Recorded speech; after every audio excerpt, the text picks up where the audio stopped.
This is the Cereal and Midnight podcast.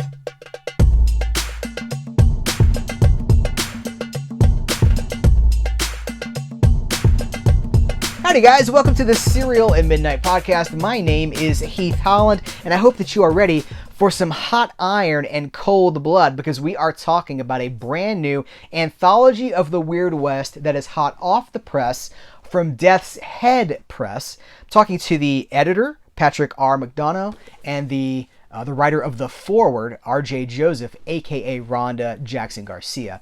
And what is a weird Western tale? Just in case you don't know, a Western, so it's a Western setting, right? But there's a twist. There's a supernatural twist. All these stories are horror stories. This is a horror Western anthology. You know, I love that because I love horror and I love Westerns.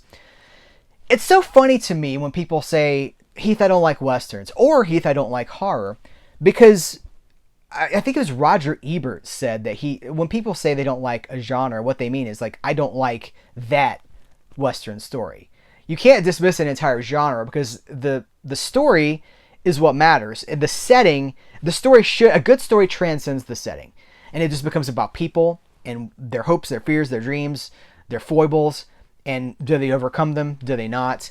One of the things I love about Westerns, and that it makes so ripe for pairing with horror, is that it's a uniquely American genre. We're talking about the expansion of the American West. We're talking about the migration to, into the West and everything that happened there. There's a lot of heroism tied to that, but there's also a lot of tragedy. There's also a lot of atrocity. There's a lot of horrible things that happen in that journey. And so when people say, I don't know if I really like Westerns, I'm like, what are you talking about? There's so much potential in that genre. So here we have an anthology collection of weird Western tales. I gotta tell you, there's a lot of cool stuff here. You want gothic flavors, we've got that. One of my favorite contributions here really took me by surprise. It's got dinosaurs in it. And that's not new to the Weird West genre. I think about The Valley of Gwangi, which is, I think it's a late 50s movie. It's dinosaurs in the Old West. Dinosaurs substituting the role of horses, right? But what do you do with it? What does that story say? And that's one of the things that I love about this. So listen, we got stories by Joe R. Lansdale. We got stories by a story by David J. Scow. The editor, Patrick McDonough, contributed a story. It's got a real cosmic twist to it. Very cool. There's a lot of really good stuff here, and I'm going to let the contributors to this collection talk now, but I want to show this book. If you're watching the video version, Hot Iron and Cold Blood is now available. It makes for great Halloween season reading, and I just think that it's the coolest. This cover, this is an amazing cover. It channels the late 60s, the early 70s, that golden age of paperbacks, of pulp, of the horror novel, the kind of thing that we're snatching up now if we can find them in secondhand stores. This is brand new. This illustration is brand new, and I think it's the best. So listen, without further ado, we're going to get into this book right now. Thank you guys for taking the time to talk to me, and congratulations on the book, Hot Iron and Cold Blood. This is really, really cool, and I'm excited to talk to both of you about it. Thank you. Well, thank you for having us. I'm really excited to be able to chat with you, and I'm always excited to talk with Pat outside of text messages, right? yeah, she's one of those people. Rhonda is one of those people that is so smart that you aren't intimidated by it, but you just want to keep hearing her talk. And this is what I was going to say before we started recording. When she said yes to doing the forward, I knew she would crush it. I don't know what's bigger than that, but whatever it is, it's like asteroid level of crushing it. Every time I read something by her, I'm like, yeah. I write too, but at a different level. She's coming from an academic, non-snobbish level, I guess. So there's a lot of snobbery in academia too. So kudos to you for not, you're pushing back against that. Yeah, thank you. Yes, that's one of my goals for world domination, to make academia accessible for everybody. Exactly. Well, it's supposed to be, like reading is for everybody. It's not something that's for like the elite, oh no.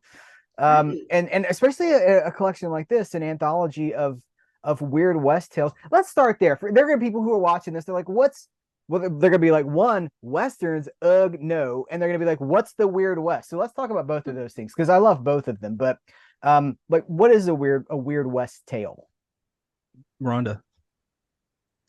Yeah, so what I think of when I think of a weird Western tale is that it has all of those tropes of Old West stories where we talk about grit and the frontier and the wilderness and resilience, but where we also start to put in these weird things that are kind of uncanny. And being a native Texan, I mean, I've lived here my whole life. And so many of the elements in these stories are still a part of our lives here, right? And so I think that the weird westerns just embrace that uncanniness as opposed to pretending it just doesn't happen. Yeah. For me, I feel like we're living in a modern Wild West. And what I mean by that is we have a new territory. Yeah, it's not physical, it's social media. And really the last 10 years is probably it. 10 years we've seen a different way to live, and it changed our course forever. So all that to say, why the Weird West is the West is worth exploring because there's lots of stories from Black people, lesbians, like in Victor Laval's his recent book, Lone Woman, where it's women moving out west because they can be themselves. I didn't know that. That's a real thing. I want to know those stories, and something that's universal is that humans and what they go through, especially brutality, it's interesting because you want to see and imagine how you would handle that scenario. So that's why I like westerns.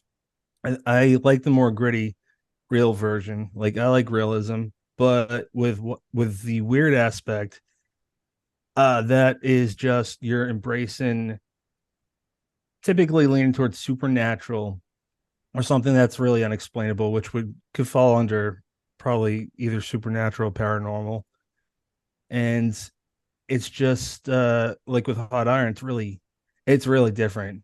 Like the story I wrote, it's the Weird West. Oh, that's a good example. I didn't want to do like the typical, John Wayne story.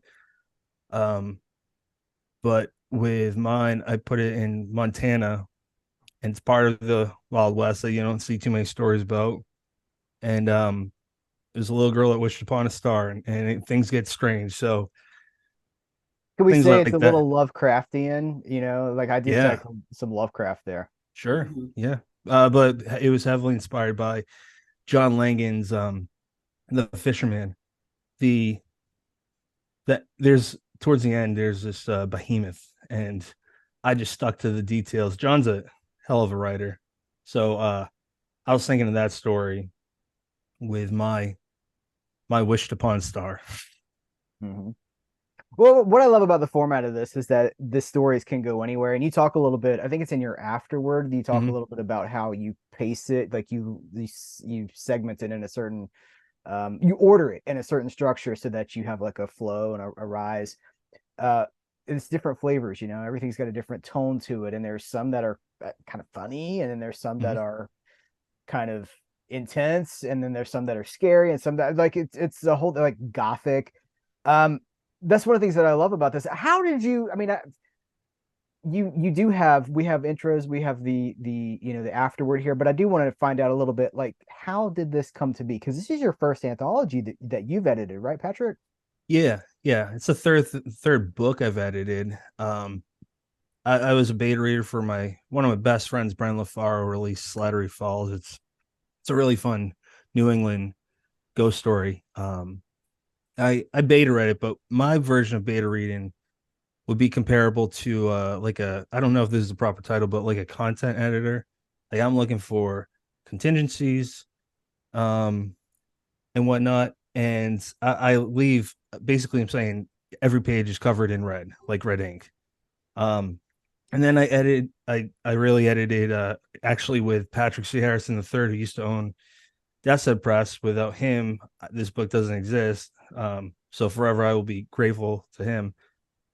But I edited this book that might come out, might not, by a musician. I'm not gonna name them on air, but I'm a big fan of them. But it was nonfiction, and it just I like when things are they can be whatever they want, And that was fun. I learned a lot, and I just felt confident because of the podcast too. That's huge. When you talk to people face to face, you start dropping the veil of like they're behind the curtain in a better place. This was the third book I edited. Uh, this press that I submitted the story to closed. I had no place to submit it. I'm friends with Patrick C. Harrison III, and he was owner of Death's Head Press at the time. And I sent it to him and asked if they were thinking about doing an anthology. He said no. He read my story, said if we did do it, this would be in. And then he actually edited it, and he said he left me feedback for a short story years before. He said you've come a long way, and that felt good because he knew my evolution just from reading those two stories. And long story short, we went back and forth. I was like, I'm friends with Ed Lee. I can call him. I could see if he gets has a story for it. And I'm like, I can talk to Joe Lansdale too, but you guys can. One thing led to another, and for some reason, I became an editor because we didn't have one. And then the publishing house changed who ran it. There was a lot of unanswered questions for like months. I didn't know if the book would happen. All the writers were paid, and then eventually the new team picked up, and you got a great cover, and it just ended up actually working out. Talk about the So cover. I didn't think I'd ever be an editor, but I'm working on two things now, and I just love it. You've done it. I mean, it's happening now. Yeah. Tell me a little bit about the cover because this cover is freaking awesome. It needs a poster. I want this poster on my wall. Me too. Yeah. Yeah, me too. I'm gonna talk to them about it, but I don't. They're the ones that have the money, so I got no clue. I'm if gonna they would take do mine it. to FedEx Kinko's and have them print out like a I think like what we need Exactly. to do. that'd Yeah, be me cool. too. Same. Yeah. So the cover is by this artist. His name's Robert Samelin. It's Sammelin, and he's on Instagram, and then he's got a website. But his art is it blew me away. The publishers picked it out, and I loved what they did with. You usually see a few header names. Think of whoever is like a top dog writer, and they're usually like this one, that one, that one, and more. But they did something really smart. And I don't know who to credit. I feel like I should know this answer. I don't right now. But they made the font of everyone's name in the anthology small, like you can read it, but small where it fits and made sense on the screen. And then it felt like a movie poster, and then it felt like we were represented as a team we are. And also going back to when I asked Rhonda to do the forward, I was calling her on the phone and pushing my son on the swing. Like I still remember it very vividly. And I can't say about most things in my life. And she and I were just pumped. I'm like, I, for some reason, get to decide everything. They're giving me full creative control. So do you want to do it? I don't know if Rhonda knows this. I asked one person before her. No, two. And I don't know if it's rude or not. Well, hear me out. The first one was the guy that did Bone Tomahawk. That's Craig Zoller. And he politely said no. And then I asked David J. Scow. So it was nothing against you, Rhonda. And then I thought me and Brendan were talking, and he suggested you. And I'm like, how did I think of that? But when I called her, so please don't hate me for that, but that's the story. I don't think it's in the afterward. When I called her, I was just really happy. I was paying attention to my kid, but like I was just Rhonda feels like she's been my friend forever.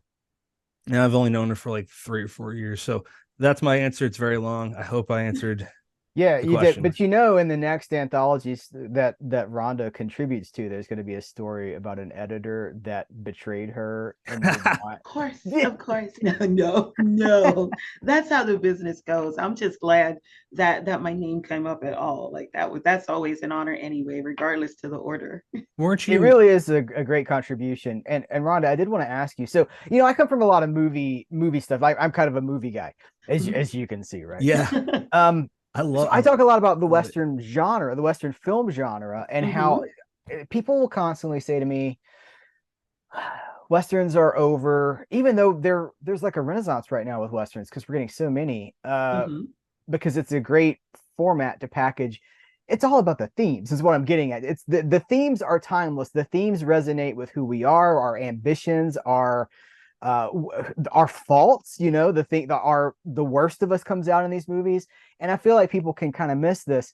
As someone who's writing stories, editing stories, how important, or maybe the better question is how themes transcend any genre, do they not? Yeah, they absolutely do.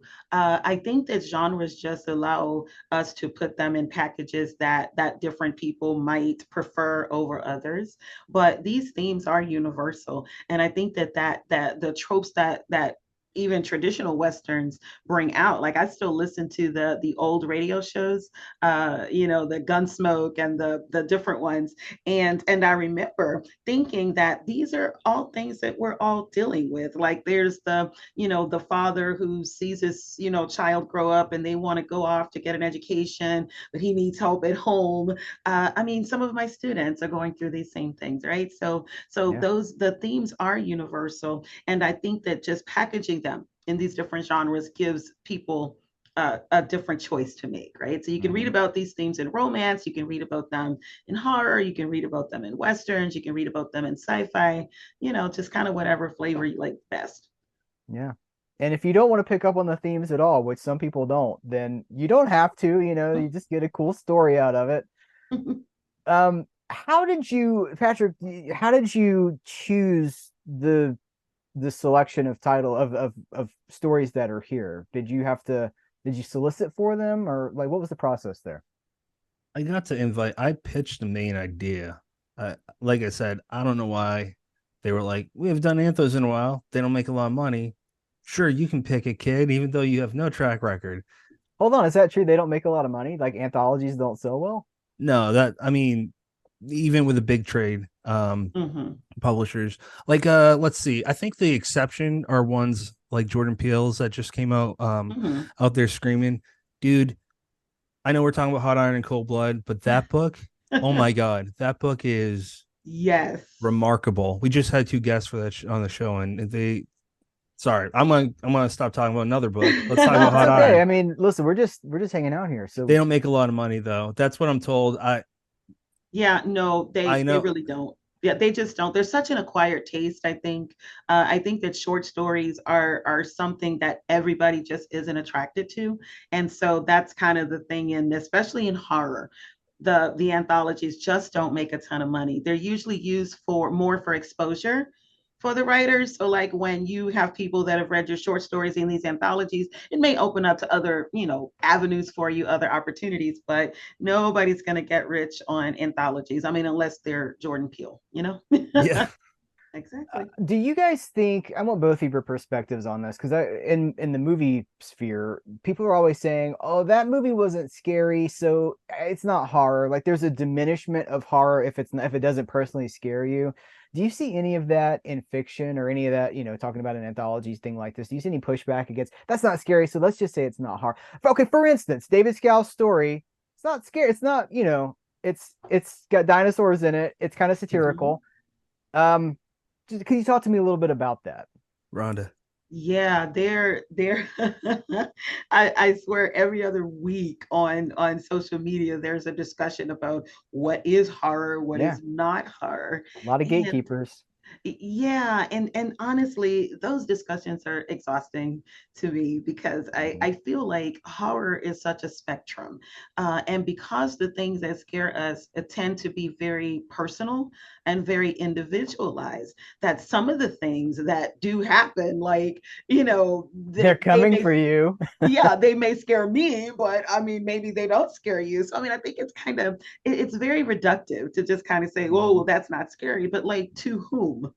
Like, have you ever had a kid? Like, has your kid ever picked up something weird off the ground? Like, as a parent, that is terrifying to me because you don't know what it is. It could be a carcass, it could be a spell, a figurine, it could be anything, right? It could be disease written, it could be. So, that it might not seem frightening to just have a kid bend down and pick something up, but I've seen things in my parenting journey. So it's kind of gets into those whole things of opinion to kind of say, well, this didn't scare me. I think that might be a more helpful way to frame these conversations. Is that okay? It wasn't quite for me, didn't quite scare me, but can we look at what the structure is though? What does the story do? Does the storyline fit into the horror genre? Because not great for me and not great at all, those are two different things that are like miles apart.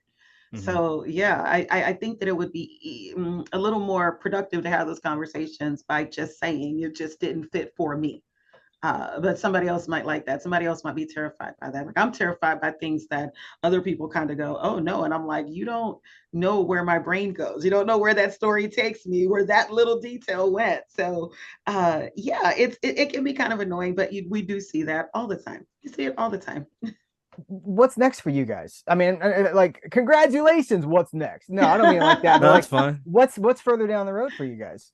Once you hit a certain point, you're stacked with so many projects and so are your friends that you got to plan 2-3 years, maybe 4 out of the way. So I said something like that to Rhonda. I'm like, I would like to edit anthology with you. What do you think? I'm like, I got this and this because I know her taste, I know what she likes, and she was into it. I'm like, let's eventually make that happen. So that's down the way. But before that, I'm not gonna say much.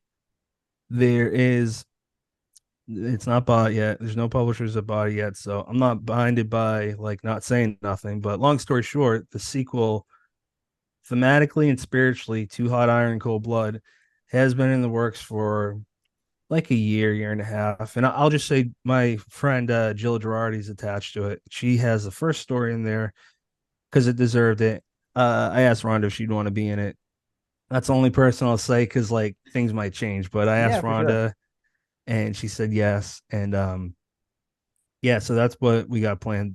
I don't know when that'll happen. We're trying to sell it. We're trying to pitch it. Gotcha. Yeah. The So if road you like goes how ever to on. what? The road goes ever on. Yeah. Yes. Yes, Nice. I like that. thankfully. So I'm always doing a whole bunch of stuff.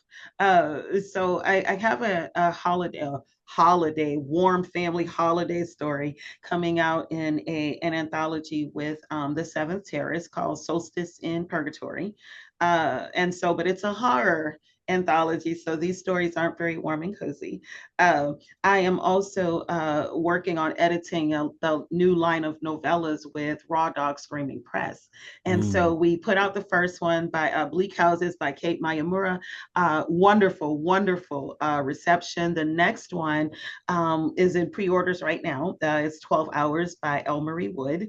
And so I'm really excited about this line because it brings sort of an academic aesthetic to the novellas. And I mean, just the cover design that Lynn Hansen did for this line and the branding and working with just the greatness that Raw Dog Screaming Press is like in the horror scene is really exciting. So and one day I'm actually going to sit down and write that story that editor McDonough has requested that I write. And Can't yeah, and I'm wait. also finishing up a Western of my own, like an Oh actual yeah. Western novella. So, one day it's going to be done. I've been writing it forever. And I'm like, it's got to be done before the end of this year. So, always doing a lot of stuff. Very good. Well, and you're also both podcasters. Tell people where they can tune into your shows. Ronnie, go ahead. Oh, yeah. So we are, John Edward Lawson and I do the Genre of Academia podcast. We're on hiatus right now until next year because, again, academia, everything's so busy. I know John has a lot of duties as the Horror Writers Association president right now. And so we're taking a little breather. But you can, anybody that wants to listen can look for us at Genre Academia. And Yeah, I'm really excited about it. It gives us a chance to wax poetic and academically about horror, which we both love, and I'm just excited to be able to talk to my friends all the time. Uh, yeah, definitely check out her show. I'm the founder and producer and one of the hosts of Dead Headspace. We've been around since 2020. Um, and I do it with my friend Brandon LaFaro and Candice Nola. We talk to It's a conversational video and audio podcast. We just next week Chuck Palahniuk's third appearance is gonna pop off, and that was fun. That guy he's one of the smartest people I've ever talked to. Like he asks questions and talks about, like, he blew my mind with his what he believes Ira Levin's real intent was and meaning was behind Rosemary's Baby. So if that intrigues you, check it out. And we just talked to some people. I talked to Peter Straub on there, and it still feels like a dream. There's a lot of heart to hearts. We've had Rhonda on there. She came on to talk with Tanana Reeve last year. I think it was last year. I think it was last year. Might have been this year. Now that I think about it, maybe I February. don't remember. Sure. Yeah. But Fun times. it's just a fun show, and we try to we try our best to just be very lax, and we try not spoiling any books. Mm-hmm. Yeah. Well, that's great. I'm going to link to those podcasts, and I'm also going to link to where people can buy Hot Iron and Cold Blood in the description of this episode. You know, I'm a huge fan of Westerns and weird Westerns, so this is really great. And this just has the presentation is just so collectible and cool, and it's just like I think everything about it is really great. So I want to congratulate both of you. Thank you both for being here, and I appreciate your time so much. No, thank you, Heath. It's thanks, great Heath. to meet you. Appreciate it, man.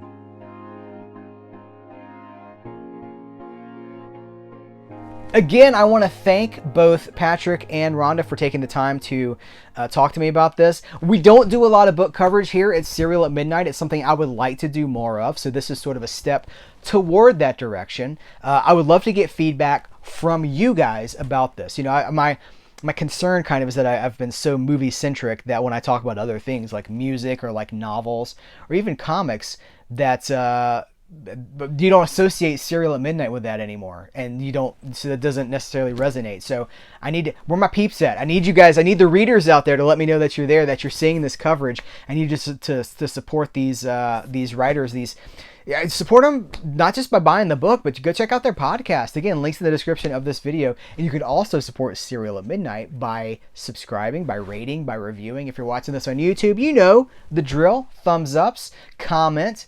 If you're watching this or if you're listening to this in audio form, please write a review. Please subscribe to this podcast so that you get content as it's going up. More than ever, your subscriptions are increasingly important because creators are being buried. The algorithms that run these platforms are not letting you know when I've got new episodes for you. That's what it comes down to. I put up new videos on YouTube. People don't know. People that are subscribed to the channel never even know that the video's gone up. So be diligent. Seek this stuff out and engage. That's how it grows. That's how it gets exposure. Just as that's the same way with this book, with this anthology of the Weird West.